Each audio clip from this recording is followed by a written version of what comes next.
Hey man, Captain John Werner, Hi, man. Captain Thomas MacDonald. So it was interesting because I was thinking of guys that I wanted to interview. I'm good friends with a lot of the captains and know most of them, and I think the history of the fishery here is amazing, and I think we have some work to do, but where it's all come from, because actually in real time, if you look at Sea Pines, I think Sea Pines just turned just a little bit over 50 years as an anniversary, yeah. So this fishery, as far as charter boats and tourists and stuff, is still pretty new. I know 50 years is a long time. But one of the things, and we're here at the beautiful Southern Draw Tackle Shop. It's kind of the central location for a lot of the guides and stuff. If you get a chance, definitely come here and check it out. We buy a lot of stuff here. But I kept hearing your name.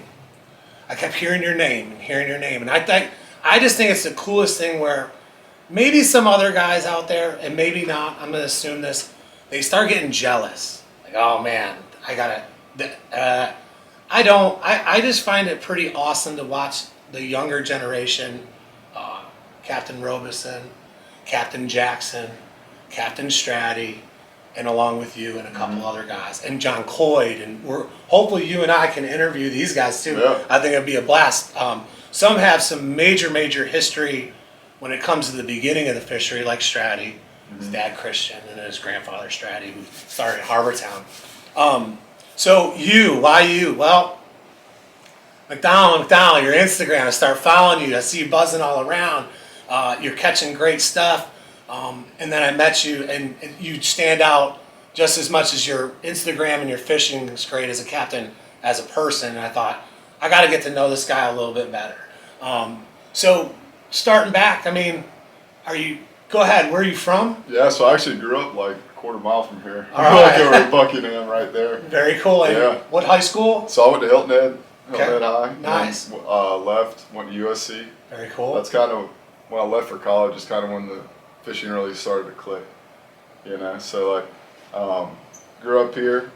No one in my family really fished. My dad shrimp, when I was a kid and did construction stuff, so I didn't really have that influence. But the dude, I describe it as like mercy fish for me. He's out there figuring it out, So kind of got started when I was a kid. Wanted a boat, cut grass, save money, and then couldn't find anything. What age are you when you? Like 12. So wow, actually, so you're on it right away. Yeah, so actually. Who's influencing you though? So it's funny. Greg Clark's my baseball coach at the time. He did tell me that today. So I've got Greg Clark. My neighbors, Christian is, I'm like, man, I want to be like this guy. He fishes for a living, stuff like that, So, growing up by the water, you look at it every day. I kind of have that mindset. I'm like, how can you look at that and never get there? Like the people who live here don't use the water. I'll never understand that.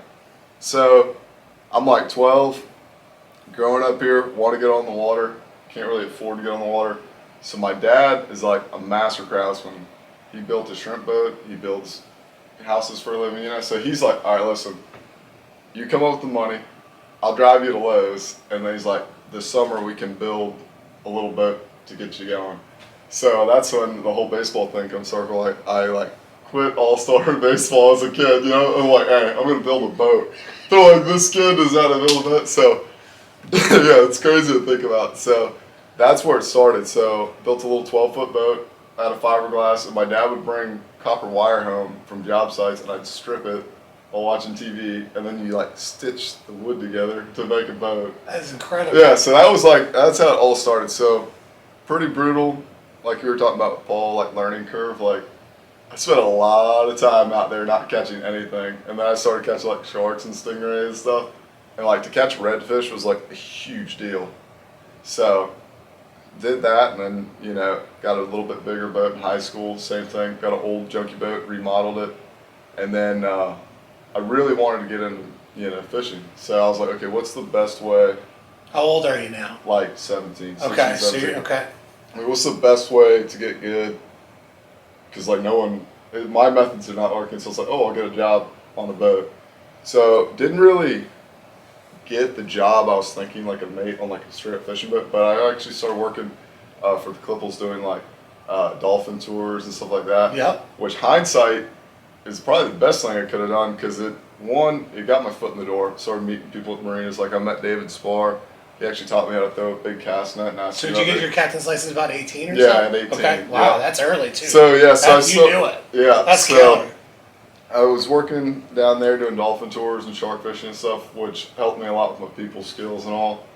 And then went to USC, got my captain's license that first year, and came back, started running in the summers and all. Man, I got to go to the dolphin thing because I did it too. Mm-hmm.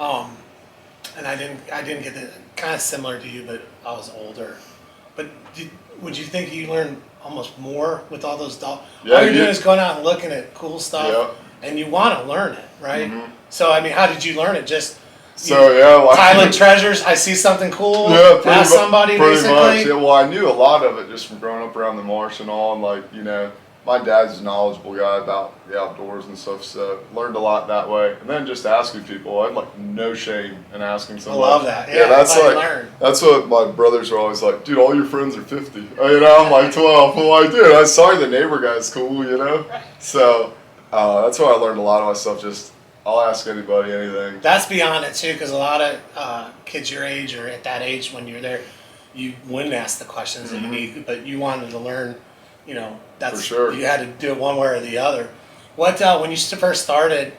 So, and I get the funny thing about the redfish is, and I still think about this today. And I got good friends out there that probably can look at a piece of water and they'll catch like 12 redfish. Mm-hmm. I remember like the first time, I think I was talking to Kai Williams or one of those guys, right? And like somebody told me like, I think he caught 12 today. I'm like, oh man, I caught that one. I thought it was just a major trophy. Yeah. When did you finally? Do you remember your first red? No, I don't remember my first one, but I remember it was like I found one spot and I caught one, and I went back the next time and I caught one.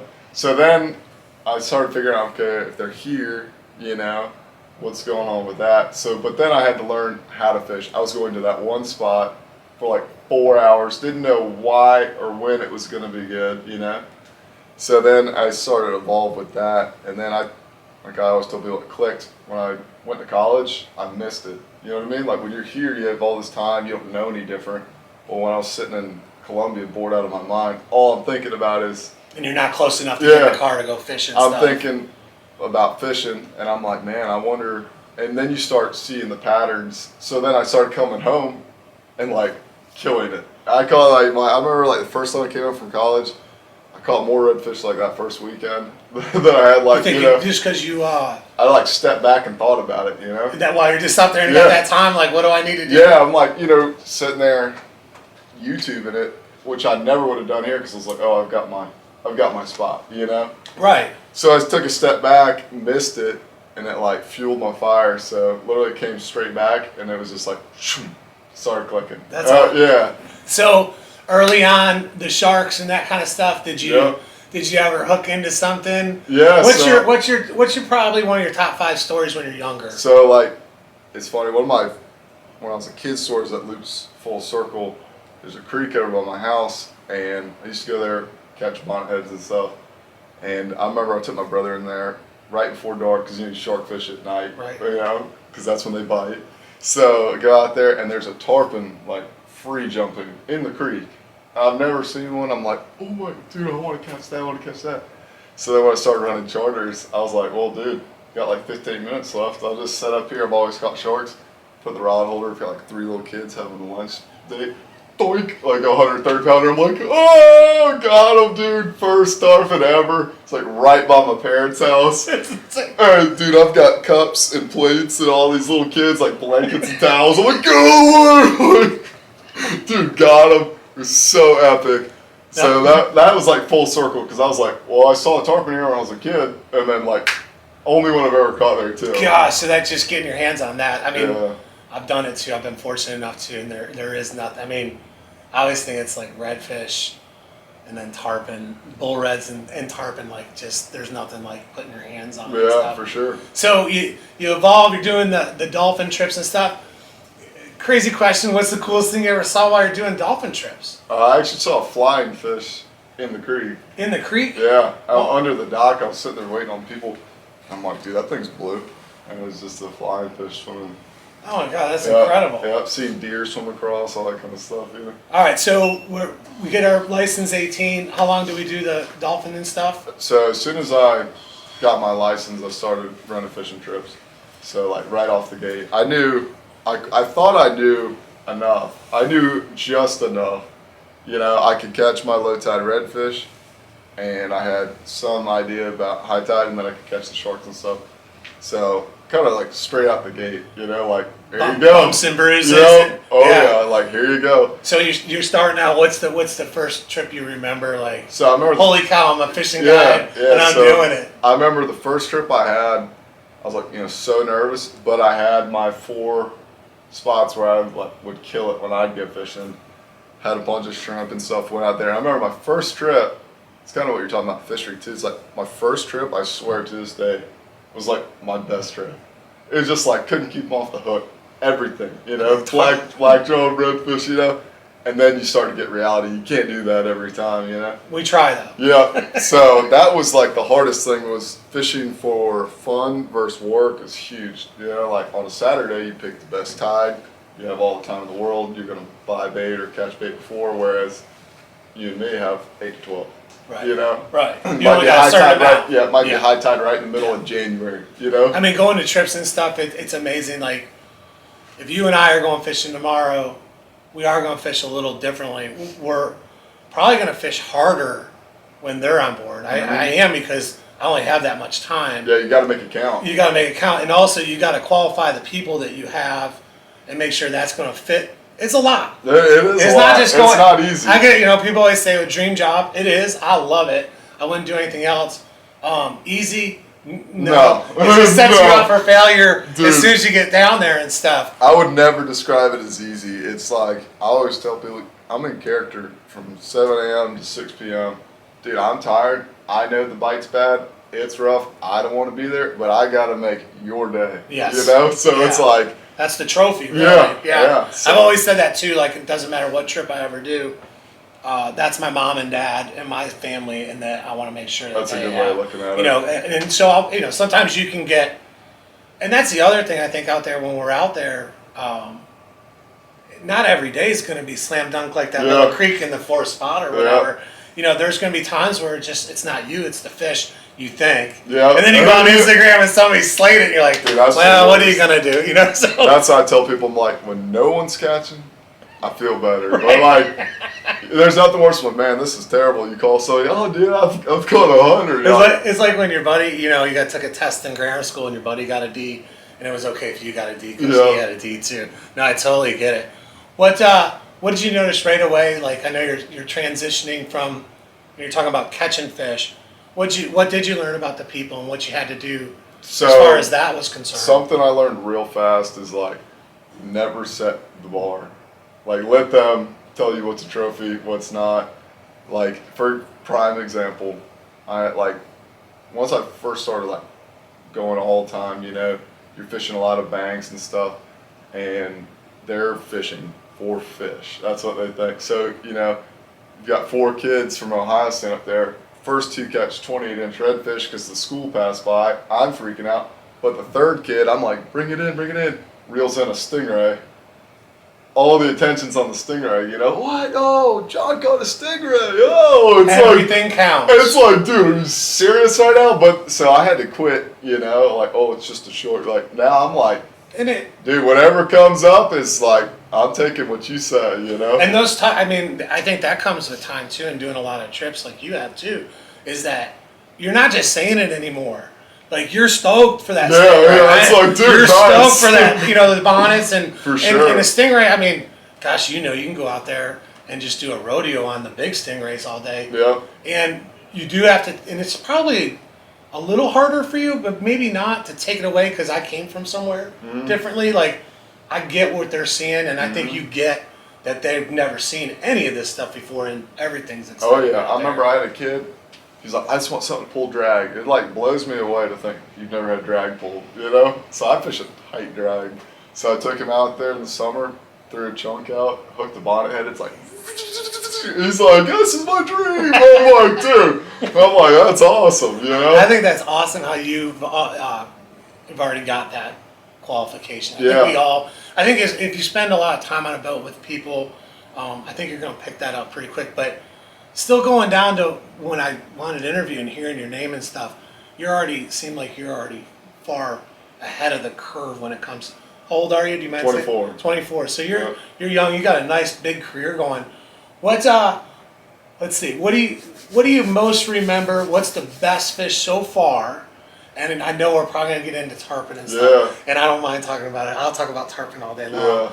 What's your besides that one that busted in front of the creek, which that's got to be pretty amazing, 130 pounds, big fish. Yeah. What's your next one? Dude, I don't know, man. I've had some crazy days, you know, where like I had a day this year. It's every time I put the bait out, a tarpon come back up with it. You know, it's just like I don't know. I've caught some big cobia that have swam up to the boat when you least expect it. Like I had a kid, he's like, "Oh, I gotta pee." I'm like, "Go ahead." He's like, "Hey, that brown fish you keep talking about, it's back here." I'm like, "Good." You know, it's like sitting there licking the propeller. I'm like, put it right there. I don't know, man. You get to see so many crazy things. It's so hard to figure it out. Like last year, throw a big popper out there, get one of those big jacks. You know, someone's cranking it in. Big shark comes up, hits it right in front of the family, you know, just like blood everywhere. Like that's pretty cool. Yeah, I think that's, you just don't know what's going to happen Yeah. out there while you're out there. And I found even myself, and sometimes I tell them, well, I've been here a while, you know, and whatever. And then I'll be driving the boat, and I have an attention deficit disorder probably too, because I'll just be like, look at him and go, gosh, it's beautiful out here. Yeah. Because it is. It is. I mean, the scenery out there, no matter from the south end to the north end, there's so many cool creeks. Going back to what you're saying too, how do you, on a trip, are you going back to the same spots now as you're older? Yeah. Or are you moving with the flow a little bit more? I'm definitely following what I'm seeing now. Like, so what I quickly learned is the 5 spots I thought were money, everybody thinks it's money, you know? Yeah. So I try not to hit those like spots that are just. But they like, can come back. They can come either back. hero or zero. Yeah. I probably know a few of those too. Oh yeah, for sure. So I try to do whatever's like in season. I try not to force anything, you know. So Right. like, when the water's warm and the fish are spread out, I try not to go back in those creeks where the fish are when I need them the most. Gotcha. You know, I try to sit because I can get it done. But it's like anything. I tell people it's like bust loop fishing. You know, I'm checking those boxes. Yep. And like, you know, the tides, especially inshore fishing, that tide's going to be pretty much the same. You might drive a little slower, might take a little bit more time getting bait or something, and you know, okay, like I got to be here at 9:30 because they're going to be there. You know, so it's like you might stall, and it's something. But what that gets tough is when you're like, I got to be here at 9:30. You get there, somebody's sitting there. You know, That's a tough one, and that's yeah. Are you finding that? So that's a big discussion, and we all like to think we have our own. There's no secrets. Well, but the only thing that I've heard this, and I heard it from a professional tarpon guy down in Florida, that it's your intellectual secret, or it's your intellectual learning that you've done. The spots you might find a new spot, and I know it's getting tougher out there. Are you finding that you have to move during the? Are you venturing out every trip? Yeah. I mean, because you ran. How many trips do you think you ran last year? I heard an astounding number. Yeah. You don't have to say, Yeah, but it was a good bit. It was more like a career captain would make. So on those trips every day, high tide, low tide, winds blowing, Yep. don't want to be out there, you're Yep. hot, you're tired, and even though you're younger, it's still a lot of work. That's a long day. For sure. What are you doing during the day? What are you doing to revive yourself? Like Long runs. long runs? Long runs. Or are you looking for new spots every day too? So that depends on the bait, like so, because I tell people to find a quote like spot, you have to fish it like 10 times. Yeah. High tide, low tide, incoming, muddy water, clear water, west wind, south wind, like you gotta really, and because like you know, how many times you've been to a spot that you're like, this is a money spot. You get there, there's nothing there. Oh, nothing's You know, worse. so it's like it's really hard. Especially when you're real confident about Yeah, it. yeah. You're like, I'm at the right tide. I've been here the last time, and it should be, but nothing's ever exactly the same. Yeah, Exactly. So like, it's hard to explore. So I will like sample things, but I definitely try to position myself where, one, I'm making long runs because I catch more cool fish every year going 30 miles an hour. Like, there's the jacks. Pull over, bam, and they'll lead you to the next fish of a school. lifetime. Yep, Yep. all that stuff. So, and then so like my typical day, I try now my new thing is I love going out in the ocean, out front. That's my thing. So if the wind is right and the people are right, I'm going out there. And what are you looking for out there? Tarpon, bull reds, Gotcha. jacks, Life basically and stuff. Yeah, and then there's some cool little spots, where you can get like some trout and stuff like that, and the sharks are bigger. I don't know, I feel like the ocean does it right. You know what I mean? Yeah. Like the ocean does what you want it to do. You can chum up the stuff. This stuff schools up, comes to the surface. Like, I don't know. I like that. And then I know I can have a long ride back. There's nothing better than like having a great trip and then having a good long run to like kind of like set it in. Whereas if you're too close to the dock at the end, it's not that. And then, but that also you can make that long run and all of a sudden like, oh no. Yeah. Because it's all a timing thing, For right? sure. When you're doing this stuff. Now and this is a great question for all guys. You saying out front, north end, south end? North end. Yeah, I mean, it's pretty going on out there. Yeah. Especially the tarpon up there and the rivers and stuff. It's just it's further away, so you don't get all the jet skis and the parasail boat and all that. There's a lot of water and structure out there in some of the spots too. Yeah, it can be really good, but overall, I find the north end like way harder. Like especially the inshore fishing. I don't know, man. I feel like any blade of grass on the south end and get something. North end, man, I fish that bank over and over and over and over and over. And it looks good. It all looks good. It all looks good. So I don't know, man. It's tough. But. I have the same issue sometimes. Like, well, during the summer, you're going to sleep really well. Oh, you're going to get up at 5 and you're like, oh, hate life, right? Yeah. Or 4:30, whatever you do. And I've got to get up and you're coffee and you're doing your thing and like. You're trying to put a plan together. Mm-hmm. And that plan basically has nothing to do with what you're going to maybe meet at the dock because as soon as you meet your customers, they're all different shapes and sizes. They all want different things. And all of a sudden, that perfect plan you had set. Straight out the window. Get out and that's here. what everyone calls you. They're like, oh, I'm here and it's on. You're like, dude, I hate you right now. So are you working, you don't have to name names and stuff. Do you rely on a lot of other captains? Are you in a network of buddies or something? Yeah, it depends what I'm doing. I have like my 4 or 5 like phone calls. Yep. Like I spend a lot of time on the phone. That's okay because you're getting knowledge. Yeah. So there's certain things like the creeks and all. I try to just everybody has their own, but like during tarpon season or looking for the jacks or bait, you gotta have those friends. Like I think it's all about that mix between like keeping yourself, like doing your thing, focusing on you. Right. But you gotta have friends because that ocean will chew you up and spit you out. And information. I think anywhere when you're fishing, whether not even as a professional. I mean, information's everything. Mm-hmm. Going back to what you were talking about as far as fishing, like let's take your favorite spot for example. Yeah. And you're right. Well, how many combinations from tide to sun to cloud, rain, wind, and you'd have to fish it 24 hours. I guess, you really got to 365 days a year to figure it out. You got to get it dialed in, and like, some tides are better on a big tide. It's funny. I was talking with Fuzzy yesterday.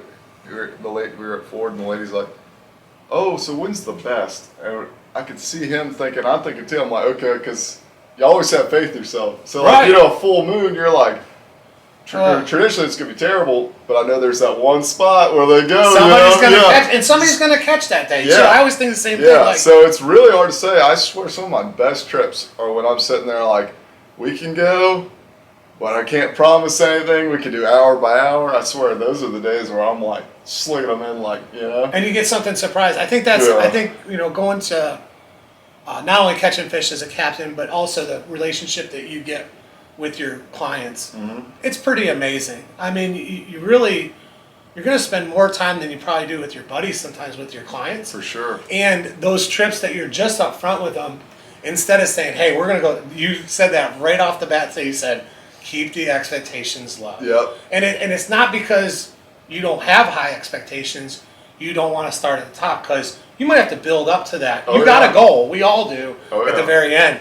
But there's nothing better than the days like, I sit in some places in the creeks that I've caught some big bull reds when I'm not supposed to. Oh, yeah. And I mean, I'm holding them up like the Stanley Cup, and I'm screaming like a little kid, and they're probably looking at me like, what's wrong with this guy? Catch fish. But that's the one that, just totally gets you jazzed up for the next day. And then the tough trips, I've just learned to basically go home. I did something wrong, because if you're in this business like yourself, I can tell you have the passion to get up every morning, to go out and do it. And it really comes down to most of the guys that we know, it's all about learning. You're never going to stop That's learning. what Greg Clark told me that. Like when I first started doing it full time, so in West Marine, he's like, listen, man, he's like, second you get comfy, it's over. He's like, I've been doing this for whatever, 30, 40 years. He's like, you just got to keep it going, man. He's like, if you're constantly trying to figure it out, you'll be all right. And I noticed that when I'm tired and I'm hitting just the bus loop stuff, I'm like, whoo, looking at the clock. Whereas when I'm out there like hunting them, that's when I like it, you know? And when you start, I tell you, as a guide, nothing's, to me, and I don't know about everybody, if I gotta look at the clock, something's wrong. Yeah. I gotta switch it up, because who wants to catch the most fish and who wants to catch the biggest fish on the boat that day? We do. Oh, yeah. We do. You mentioned some great names. Fuzzy Davis. Yeah, man. Legend, right? Absolutely. Greg Clark, legend. Is there anybody older? Greg, obviously, and Fuzzy. And when they start telling you stuff, are you kind of in awe and just take it all in? Absolutely. That's like, like I've had Brian Vaughn. Another amazing dude. Yeah. I mean, that he's totally changed like how I look at water depth. I used to think all the big stuff was. He's like, when I started working for him, he's like, hey, you're looking at it wrong, So it's kind of cool to think of that, And then when they give you something that you've just been staring in the face the whole time. Yeah. I'm basically like, oh my gosh, I should have known that. But I think Greg Clark told me the other day something about the sand trout and the croakers coming out when it's cold water. Yeah. Like, oh, that's an amazing detail I just never thought. There's stuff, you never think of, and like there's so many fish that we drive right past every day. But every spot looks good. I know. All right, so let's we were talking about this a little bit with Paul, the owner of the shop. This is a tough one. You're younger. You're just getting, not just how many years you got now. It's 18. Yeah. So you got quite a. I'll be at year 7 this year. Right on. Yeah. So you're under the belt, working on your legend status like Fuzzy and Christian and Greg Clark. What do you see for the future here? Because it's not only the fishery, but you're also dialed into this, like I told you earlier, this younger crew that I keep watching just do amazing things. And we talked about earlier with Paul, about the fishery does probably need a little tightening up. And then what we are catching now is really showing how good we are. Because when you do catch something, 1 red or 2 reds, hopefully you're catching 15. But what do you see for the future, and what do you think your generation can do to take over this part of it? Yeah. Because I know, not that you've had to hear from Fuzzy and Greg Clark and the older guys that started this whole industry, the golden days. I've heard my not very far off the beach. And then there's some other stuff out there that Greg's been teaching me lately that I'm astonished that it's that close, right? And so what's your thought about the future and where we're at right now? Yeah, so that's a tough one. I think about that all the time. It's like, well, first of all, do you think there's an issue? I think there is, and I think it's going to develop, and we're not going to see it until it's like slapping you in the face. I don't know. See, part of it is like, I know the ocean and nature is cyclical, right? So like, there's going to be good years, there's going to be bad years, there's going to be windy years. I think part of it too, it's kind of hard. I feel like when you're out there all day, every day, and you start getting burned out, start cutting corners. So you might not be like the best source, which I know it sounds crazy. No, I understand what you're saying, yeah. But like the dude who's been at work all week, Saturday, he's gonna be focused and kill it, But going back to when you're in Columbia, going back to your story, exactly. You had time to sit back, maybe have rig up. You probably weren't old enough for an adult beverage back there in Columbia, but you're thinking about rigging up in what spot. Yep. Whereas on the bus loop, as you call it, you're rolling, baby. Yeah, get on the boat, we're going. So that's part of the stuff I worry about. I'm like, dude, sometimes I swear I caught more fish when I didn't know what I was doing, Right. But no, overall, I mean, there's a lot of pressure. I mean, especially in the wintertime when those fish start to pile up in those same 10 spots. I mean, you might spend the first hour and a half of your trip just checking where they're. Just gotta find them. It's like there's a boat there. There's a boat there. Yeah. You're just riding all over. I mean, I went into this one creek the other day. There's 4 docks. There's a boat on there. I'm like, this is ridiculous, So, and then, you know, you go to your money spot and there's somebody sitting on it. So like, I don't know, I think there's a lot of pressure on the inshore fish that we're keeping a lot of them. Yeah. And like, I hate to do it, but you know, we do it. And I would love to get away where if everybody is on the same page, like it's not going to hurt business or things like that. Right. But it's like, it's so tough, man. It's like, I get it. You came here from Ohio, you want to catch something, you want to go to Hudson's and eat it. And it's delicious. Yeah. It is. It's a struggle. I mean, Yeah. I said earlier that, you know, I've been educating my customers. You don't want to make them mad because they're spending a lot of money Yep. for your talent and to do what they want and their dream or whatever. But also I find, though, if you tell them what your limits are, Yep. and tell them the story. I think the more we have to do is nobody has more access to people across the country than us as fishing guys. For sure. And so telling them, not that you don't want to, that's another thing, like, oh, this place is crushed, we're not going to catch anything, right? You gotta tell You them. gotta be like, it's okay, but we just can't be crushing Well, it. that's like I've got a degree in environmental science, so like people usually believe me when I start talking about fisheries and stuff. But like, I mean, I remember thinking that right out the gate. You know, my first trip, I was like slinging with a boat. I remember thinking, I'm like, dude, there's no way I can do that every day. Right. You know, so I mean, I tried to release as much as I can. I mean, selfishly, I try to catch the big stuff that I can't even keep. You That's know? a good one, yeah, go to the One, oversized. it's like, if I'm going to catch a fish and throw it back, I want the big one. And it's like, then I don't have to clean anything, and they can, you know, And catch a big fish. It is. I feel I struggle with this too because I'm on the side of catch and release, but it comes down to as a guide.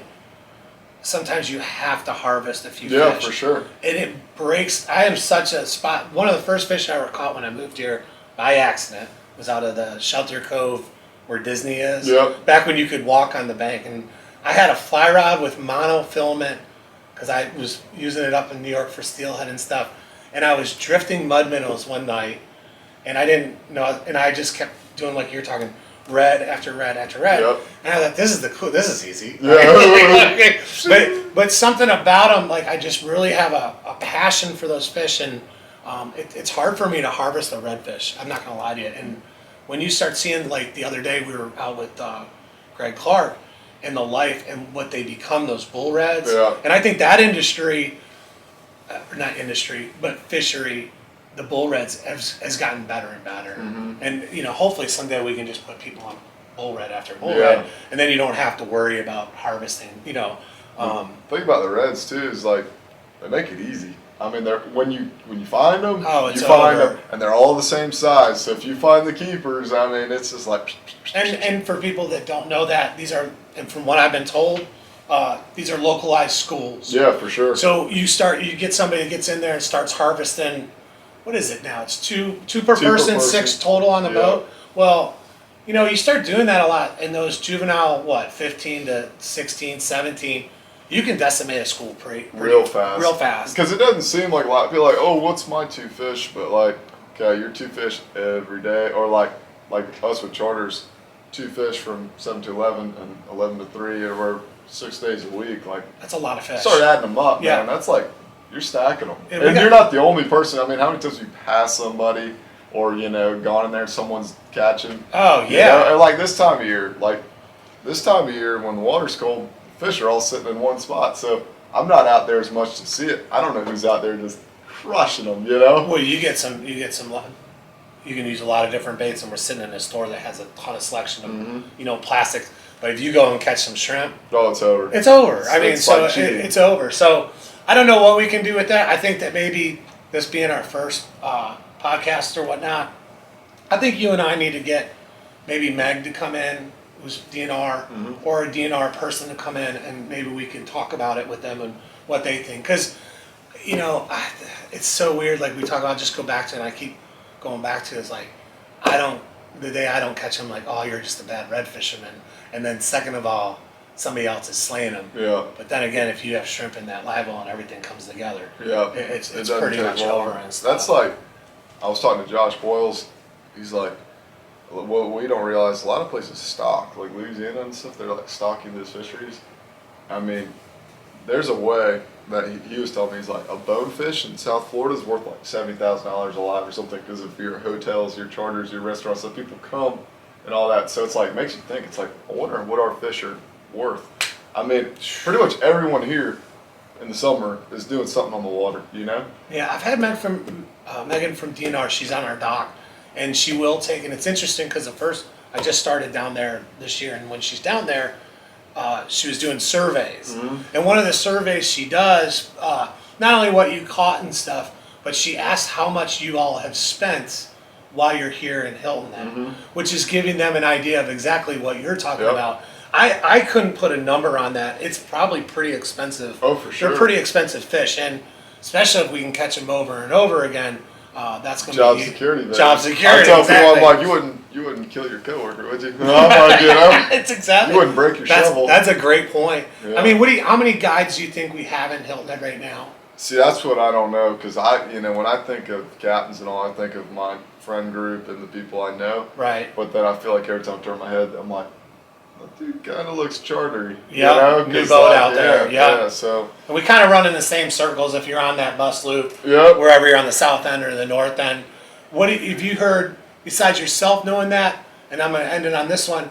Anybody else talking about the same stuff, or is it just us sitting here talking about it? It's not just us. I mean, there's going to be you have enough amazing days to where sometimes you could be like, there's so many fish, which there's a lot of fish. Right. But we need to keep it that way. Like, I know there's a lot of moaning and groaning at the dock, like, dude. Tough days. Yeah. Tough days, and it's just like, just the killing. Like, I mean, I'd rather just go there and, you adapt.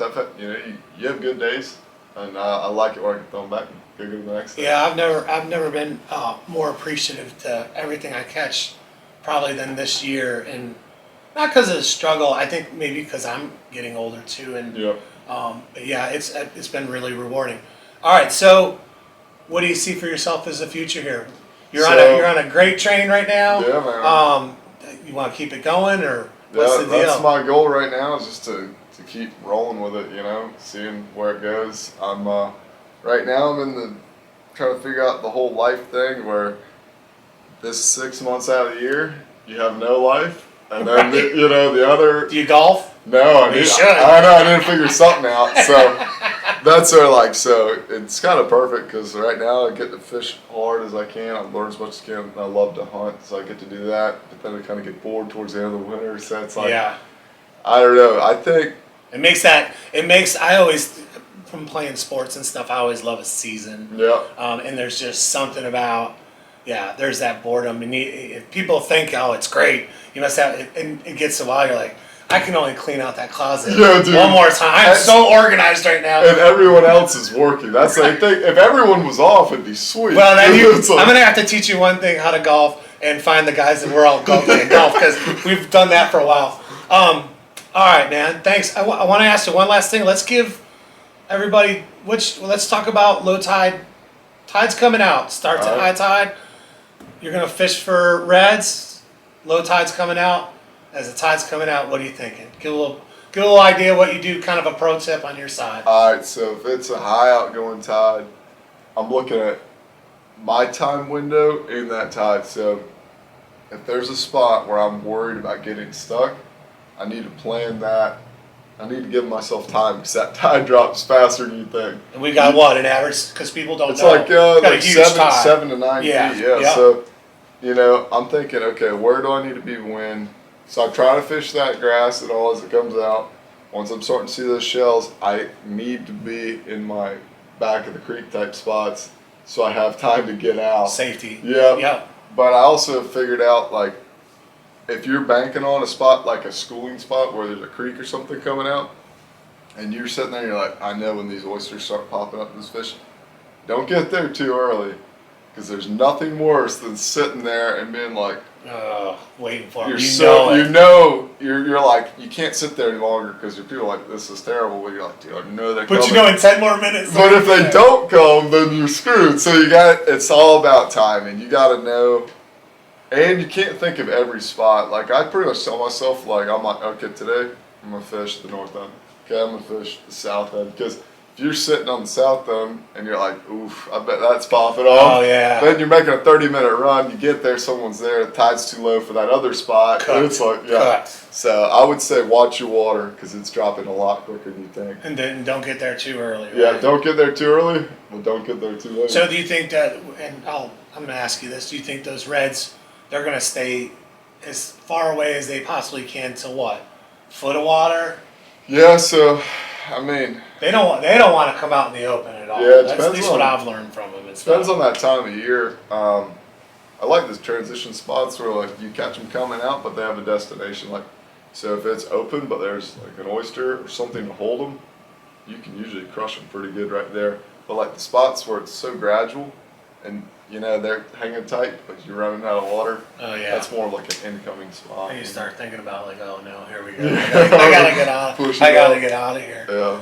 Hey man, I appreciate it. I hope that we're gonna do some interviews. Yeah, man. Get some more guys here, learn a little bit about the history, and just appreciate sitting here with Absolutely, you. man. Give them your Instagram and how they can get a hold of you right now if they Yeah. want to take you out as a guide. I'd have to look up my Instagram name, but my name is Thomas MacDonald, and you can ask Paul about me. There you go. There you go. I gotta tell one story before we go, talking about wintertime, low tide redfish and how the water clears and you're looking for reds and stuff. And this is probably about 5 years ago.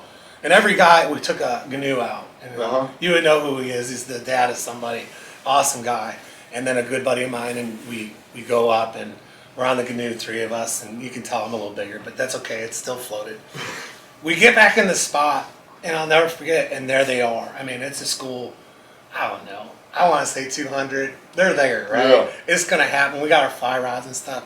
And I'll never forget, somebody moved on the boat, and everybody had a Yeti cup, and it sounded like jingle bells going in that canoe. And those fish that said later, I said, man, all three of us know better than that to do that. So my tip of the day, be careful with your Yeti cups. Hey, we're going to keep doing this. Merry Christmas. Not sure when this is going to be out. My Instagram, Capt John Werner, and Ben, Valor Charters down at Harbortown. If you got any questions, call here at Southern Draw. Really happy to be here, and stay tuned for the next episode. Thanks.